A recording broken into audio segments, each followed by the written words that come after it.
안녕하세요. 의사 출신 기자 동아일보 이진한 의학정기자입니다. 여러분, 자고 일어났는데 얼굴과 손발이 전날 라면 먹고 잔 거 마냥 붓고 푸석한 느낌 있으시죠?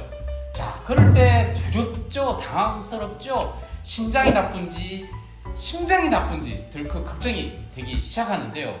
자, 부정이 있을 때 어떻게 대처하면 좋을까요? 부정에 대한 오해와 진실을 시작합니다.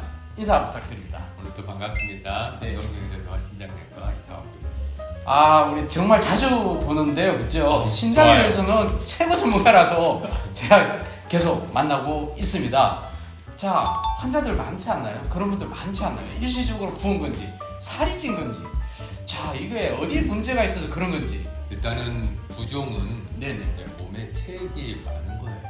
체액이 많다. 네. 근데 소금이 많다. 이렇게 이해가 됩니다. 우리 몸에는 소금의 양이 일정해야 돼요. 아, 그렇군요. 근데 네. 소금의 양이 부족하면 전체 체액이 부족하니까 그걸 우리가 탈수가 된다. 이렇게 설명하는데 이름이 좀 잘못됐어요. 탈수는 물이 부족한 거라고 설명하는데 실제로는 소금이 부족한 거예요.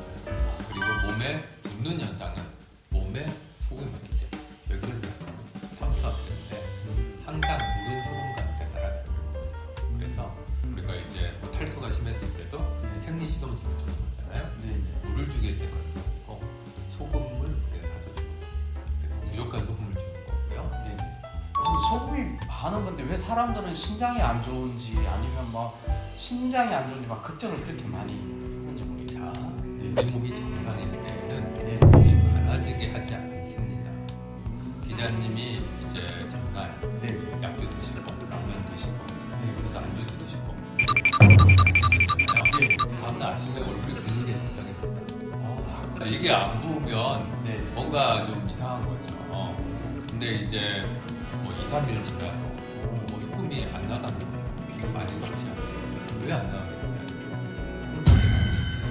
심장에 병이 있으면 우리 몸에 많이 들어온 소금을 내보내는 그래서 이게 정상적인 붓는 거랑 비정상적으로 붓는 거랑 이게 뭐 라면 먹고 안 먹고 그런 할 수 없지 않습니까? 몸에 소금이 많으면은 제일 연한 사람 지금 제일 연한 사람 어디 아시죠? 발단? 그러니까 발? 아, 눈 부위요? 이제 눈이 눈꺼풀이 제일 먼저 소금이 많이 겠죠. 그래서 여성분들은 화장하다 보면 여기 바로 감지를 감지를 하는 거죠. 요즘 남자분들 화장을 많이 하시니까 남자분도 그럴 테지만 기본적으로 이제 그런 부종은 시간이 지나면 빠지겠죠. 염분 적게 드시면. 하지만 우리가 병적으로 몸에 수분이 많으면 소금물이 중력으로 해서 어디로 가요? 밑으로 내려가게 하면 그래서 다리가 부는 거죠. 그러니까 라면을 안 먹어도 붓거나 전날에 뭐 짠 음식 이런 거 안 먹어도 부은 경우는 뭔가 좀 의심을 할 필요가 있겠네요. 자, 근데 그런 부종은 좀 특징적인 게 있나요? 자, 우리가 다리가 부었어요. 진짜 부종이 있고 가짜 부종도 있어요. 가짜 부종이 있어요. 네, 유사 부종. 진짜 부종은 소금물이기 때문에 잘 돌아다니고 다리에 붙고 안심이 들어갑니다. 조직과 조직 사이에 되고 물이니까. 네. 자, 근데 그런 부종은 좀 특징적인 게 있나요? 콩팥 질환이 있을 때에도 이제 제일 대표적으로 보는 거고요. 심장 질환이 있을 때도 붙습니다. 왜냐하면 심장에서는 펌프질을 해야 되는데 혈액순환을 심장에서 펌프가 잘 안 됐을 때는 몸에 돌아다니는 피가 부족하다고 느껴요.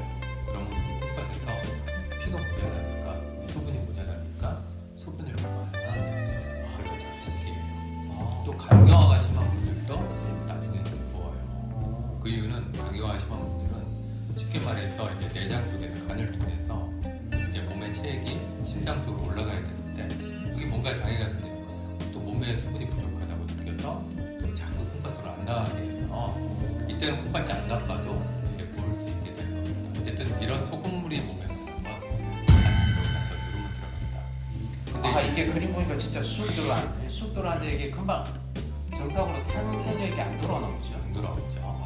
근데 예를 들어서 이제 좀 다른 똑같이 부어 보이지만 염증으로 인해서 팽민이 생겼어요. 아, 염증으로? 아, 그렇죠. 염증이 생기면 또 붓잖아요. 일단 우리가 붓는다고 얘기하는데 이 붓는 거는 네. 소금물이 많은 게 아니에요. 뭐 여러 가지 염증에서 나오는 혈관의 투과성을 증가시켜서 그러니까 아무래도 만지면 좀 따뜻하고 좀 붉고 열감도 좀 있고 이런 것들은 잘 들어가는 거죠. 아 그렇군요. 그럼 탱탱하니까 아예 통증이 있겠다 그죠? 그럴 수도 있고요. 네네. 또 이제 림프 부종 같은 것들은 예를 들어서 이제 복부에 방선치를 받았어요. 수술을 해서 림프 관계가 잘렸거나 이런 경우들은 실제 소금물이 아닌 거죠. 림프액이니까 네. 이런 경우는 진짜 부종이 아니고 가짜 부종이고 또 림프 부종이라고 합니다.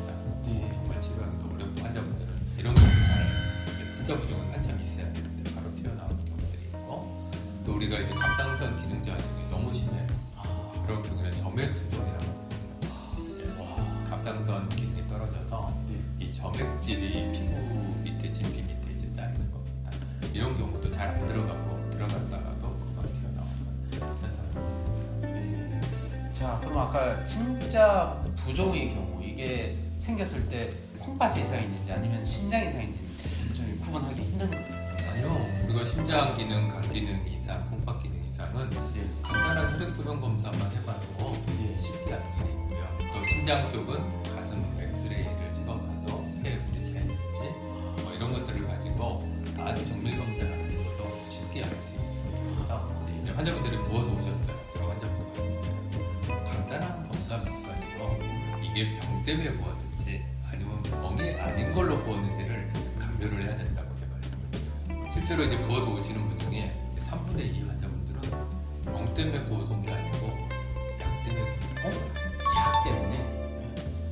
와 이게 무슨 말일까요? 제일 대표적인 게 진통제입니다. 우리가 흔히 복용하는 진통소염제가 붓게 만든다.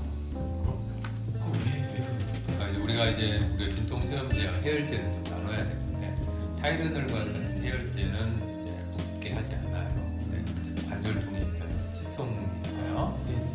이런 걸로 그래서 이제 드시는 엔세이드 진통소염제는 몸에서 콩팥으로 소금이 덜 나가게 합니다. 그러면 주로 붓는 게 손하고 뭐 전신이 다 물 수도 있고 초기에는 다리만 물 수도 있고 그래서 정말 많은 분들이 이 진통소염제를 드시고 병원에 부어서 오십니다. 하지만 조금씩 노면 드신다고 모든 분들이 붓는 건 아니에요. 다 붓는 건 아니지만 상당히 많은 환자분들이 이제 부종으로 오셨는데 제가 처음 여쭤보는 게 혹시 진통소염제를 최근에 아파서 드신 적이 있어요? 그러면 진통소염제 먹고 있다고 이게 이 붓는 거랑은 연관이 있을 거라고나 한 번도 생각을 해본 적이 없습니다. 우리가 흔히 그 특정 부위가 보면 장기가 이상이 있다고 생각하는데 꼭 그런 건 아니군요.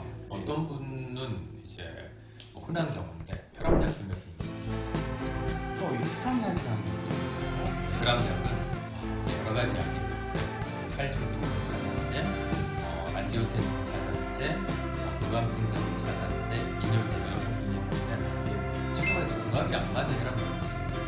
혈압약 중에서도 칼슘 통로 차단제 우리나라에서 제일 많이 쓰이는 혈압약인데 그 약들이 모든 약이 나오는 건 아니지만 상당수 약들이 쉽게 부정을 하는데 어떤 분들은 드셔도 안 돼요. 근데 어떤 분들은 그 약 드시면 정말 10년째 먹는 약 되면 그걸 감쪽까지 한두 달 돌아오는 것도 대개는 부어서 병원에 가시면 선생님이 우리가 보통 우리가 되게 좋아하시고요. 당뇨약에서는 이제 특정 성분의 약이 있어요. 인슐린 저항성을 개선하고 과거에 더 많이 썼어요. 지금 많이 쓰는 종류의 약들이 그렇게 그런 경우에는 저희가 환자분들 오시면 당뇨약만 하나 받거든요. 당뇨약이 낮은 그런 약들에서 오래 드시는 약이다 보니까 그런 환자분들 보면 되게 오래 부어있어요. 약들에 의한 부종이 생각보다 많다. 이런 것들을 이제 상담하시면 해결할 수 있는 경우가 매우 많습니다. 자 우리가 다양한 약이 이렇게 부종과 관련된 얘기를 하셨는데 이 부종이 생겼다고 우리가 또 우리 교수님 찾아갈 수 없잖아요. 이거 어떻게 해야 될까요? 그럴 필요는 꼭 없고요. 네네. 이제 개인 의원에서 처방하시는 시스템을 가셔서 선생님 제가 부어요. 이유 없이 자꾸 부어요 얘기하시면 그 선생님이 당연히 붓는 약이 뭐라고 판단을 해주셔서 이제 그렇게 해주시면 됩니다. 근데 이제 내가 먹는 혈압약이나 생각하고 그 선생님께는 얘기 안 하고 신장장과에 와서 왜 부어요? 뭐 이러는 경우가 좀 많습니다. 많이 상의하시면 잘 해결해 그냥 한 번쯤은 본인이 먹는 약이 좀 부종과 관련돼 있지 않는지 한번 의식을 해볼 필요는 있을 것 같습니다. 그래서 부종과 우리 일상생활 습관과도 관련이 또 있다고 하는데요. 모든 부종은 부종입니다. 자주 붓는 체질을 갖고 계시는 분은 아마도 소금 안 드시는 거예요. 혹시 김치 먹으시는 김치 자체가 소금 많다는 거는 잘 알려진 사실이고요. 네. 되게 고개를 붓는 분들은 김치도 물론 좋아합니다. 게다가 이제 라면은 면에도 소금이 많고요. 면에도 소금이 많습니다. 약도 좋아하시는 분들 정도는 소금을 무섭게 먹습니다. 그렇죠. 모든 안주는 소금이 많아요. 그래야 손맛이 납니다. 그래서 이런 생활 습관을 갖고 계시는 분들이 있는데요. 그래서 저염식을 하면 몸도 안 부르고 일단 혈압도 잘 나요. 건강 보충이 있어요. 건강 문제도 있어요. 요즘은 소금이 여러 가지 뭐 노란만 안 있고 건강 문제라고